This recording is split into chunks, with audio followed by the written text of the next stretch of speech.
Drop it.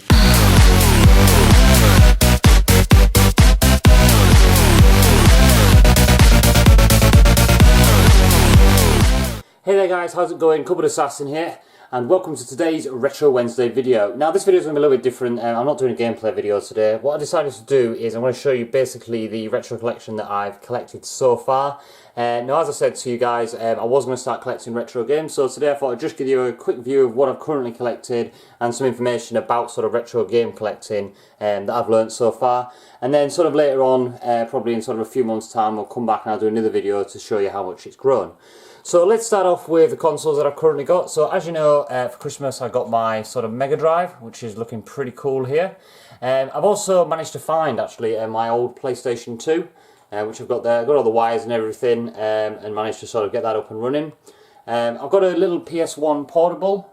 No, I haven't managed to find the wires for it yet, but it is all working and everything because you can use the PlayStation 2 wires in it, and it works absolutely fine. It needs a little bit of a clean. Game-wise, now obviously we'll start off with the Mega Drive games. So as you know, for Christmas obviously I got the Sonic and the Desert Strike. Now I managed to get a copy of FIFA and PGA Golf Tour, which I know are basically crappy sports games, but because I'm a Mega Drive I thought they'd be quite cool to add to the collection. I've also managed to get a copy of Jungle Strike and Super Thunderblade. Now these are sort of really awesome games. Super Thunderblade is really hard to play, but it is pretty awesome.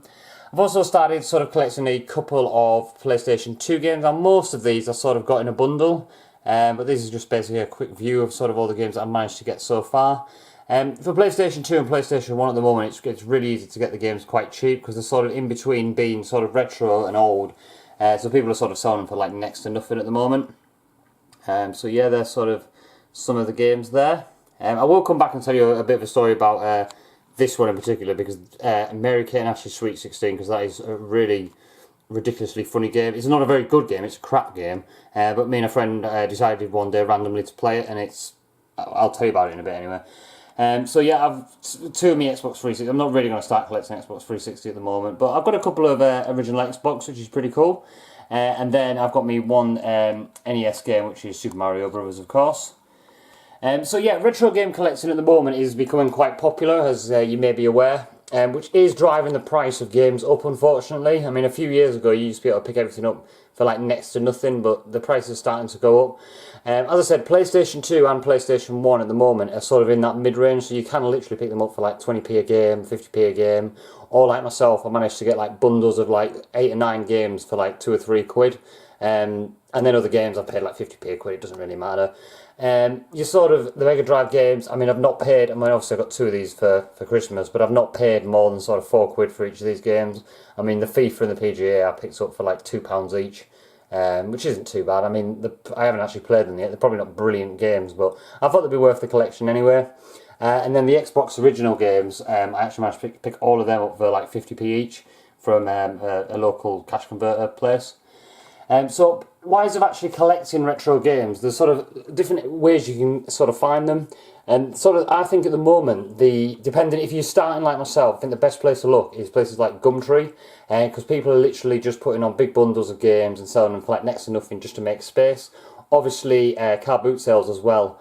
If you get yourself down car boot sales, there's also lots of people that are selling them. Now there are people at car boot sales that sort of do know the kind of prices, sort of like dealers and traders who will actually buy these and then sell them off for a profit. So I'd probably keep away from them unless you're looking for a sort of particular game that's maybe rare, for example. You might want to look at them and possibly buy it off them. But there are the sort of just standard normal car booters that have got loads of stuff from say the kids or whatever, and they're just looking to sell it and get rid of it, making a bit of money. And also with those sort of people, you'll probably find that they're selling, like for example, maybe PlayStation 2 games for £1 each. You can usually ask them, and they'll take sort of 50p for them just to get some money, and they'll usually be happy with that. Obviously, on that sort of scale, if you were paying, sort of asking for £1 for them each, what I'd probably do is sort of buy them a couple of games that sort of ask if you can do it for 50p rather than get 10 and say, will you take a fiver?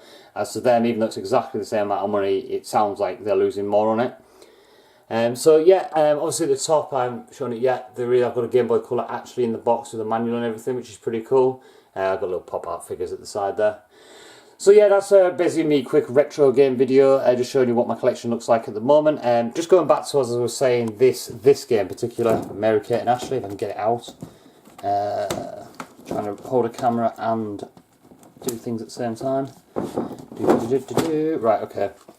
So this is the game, Mary Kate and Ashley's License to Drive Sweet 16. Now, as you can tell, it's really not an amazingly good quality looking game. I did quite like and quite think it's funny the sort of front bit here, and it actually comes up.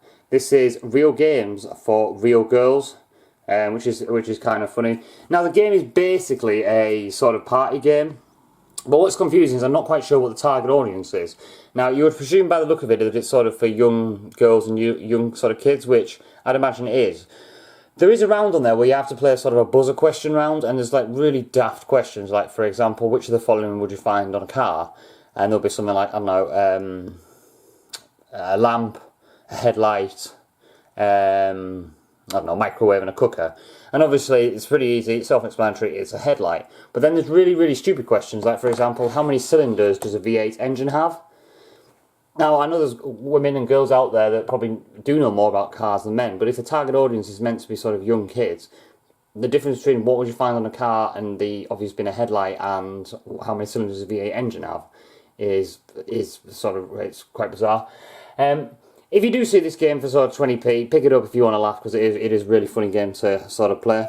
But yeah, as I said, that is me sort of retro game collection at the moment on consoles. I'm looking to get the Dreamcast, the original PlayStation, and sort of hopefully the N64 at some point. Obviously prices are quite high on them at the moment, so if I see one sort of cheap I will pick it up. If you've got any comments or any questions about sort of my collection, or if you're collecting yourself and you want any sort of help or hints or tips, drop me a comment below. Obviously if you're into retro gaming, make sure to subscribe to the channel even for more videos. Thank you very much for watching, and see you on our next video. Bye!